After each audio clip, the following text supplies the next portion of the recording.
to say this morning, Pastor Mark. It's this. Faith is a highly valued commodity in the eyes of God. Faith is a highly valued commodity in the eyes of God. Hebrews chapter 11 verse 6 says, without faith it's impossible to please God. For he that cometh to God must believe that he is, and that he is a rewarder of those that diligently seek him. I've preached it many times, and I'm not going to re-preach it this morning except to say this. You can be a holy man, but if you don't have faith, you still don't please God. You can be a righteous man, but if you don't have faith, you still don't please God. You can be a praying man, come to every prayer meeting, but if you don't have faith, you still don't please God. You can keep all the law, you can do everything you want to do, but if you don't have faith, you don't please God. Because without faith, it's impossible to please God. For he that cometh to God must believe that he is, and that he is a rewarder of those that diligently seek him. Amen. Hebrews chapter 10:38 says, the just shall live by faith, but if anyone shrinks back, I will not be pleased with him. So if you have faith and you fall back, God is not pleased with you. God calls his people to live by faith. So that's what we're looking for today. Ken Davis, and I've used this illustration in another message before, and I'm going to throw a couple of them actually you've probably heard before, but it speaks real well to this situation this morning. Amen. He wrote a book called How to Speak to Youth. He told of a time that he was in a speech class, and he said we were graded on our creativity to an ability to drive home a point in a memorial way. He said the title of my talk was this: The Law of a Pendulum. The law of the pendulum. How many know what a pendulum is? A pendulum is what you find in a grandfather clock. It swings back and forth. And if you turn that clock off eventually, how many know what happens? It finally stalls down at the middle. Amen. Well, he said I spent 20 minutes teaching on the physical principle that governs the swinging of the pendulum. And I want to just refresh you for what it is this morning. It really says this. A pendulum can never really return to a point higher than the point from which it was released from. Because of friction and because of gravity, when the pendulum returns, it always falls short of its release point. And each time it swings, it creates less and less of an arc until it finally comes to a place of rest. And that place of rest is called equilibrium. I could preach on your equilibrium a little bit right now, but I'm going to bypass that right now. Amen. But he said I attached a 3-foot string to a child's toy, and he said I secured it to the blackboard with a tack. And he said I pulled it back from one side, and he said I let it swing out to the other side. And every time it come up close to that blackboard, he said I made a mark as to how high it got. Of course, each mark got lower and lower as the pendulum continued to swing. And he said it took less than a minute to develop a complete swinging, and it finally come to rest. He said when I finished the demonstration, he said my markings on the blackboard proved my thesis. He said then I did this. He said I asked my students, he said he wasn't a teacher, he was just one of the students, but he asked the students in the room, how many people believe in the law of the pendulum? Do you believe the law of the pendulum is true? He said everybody in his class, including the teacher, lifted up his hands. He said we started to walk to the front. Everybody thought the class was about over. But he said in reality, class was just about ready to begin.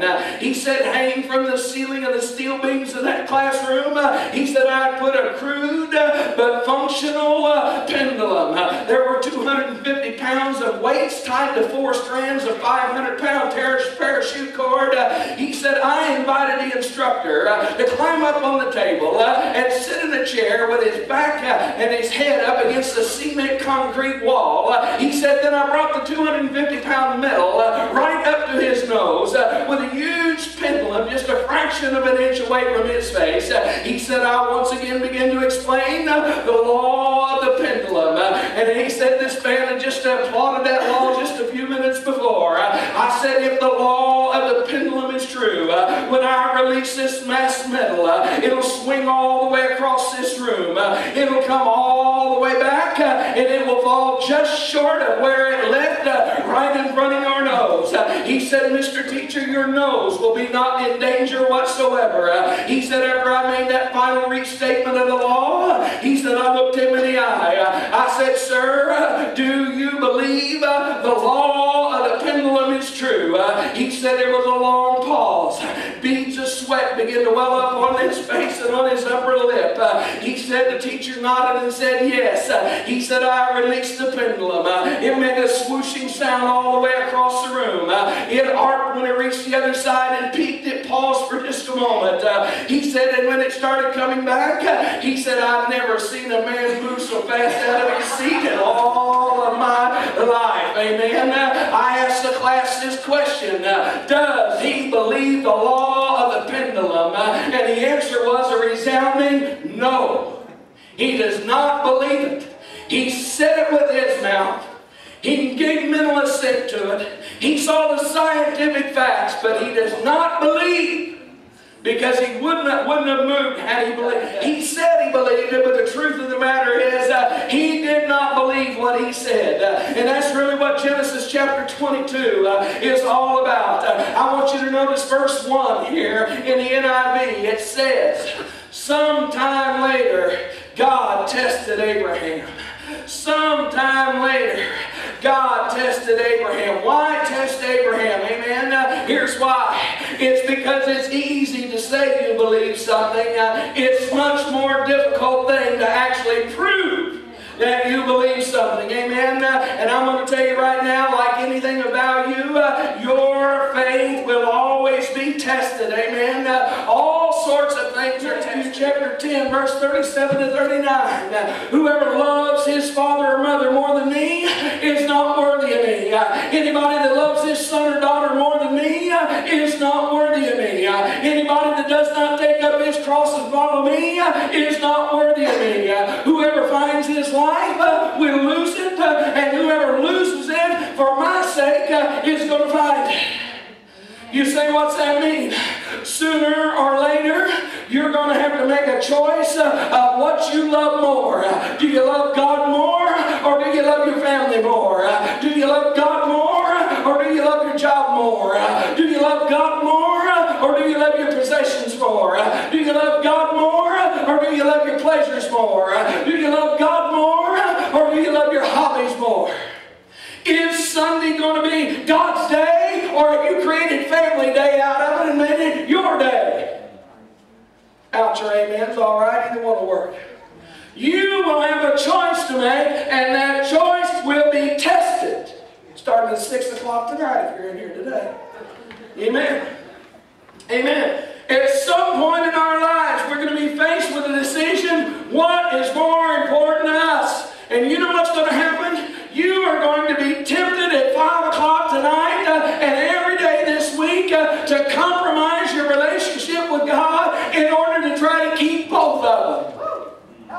Because you want to keep them both alive.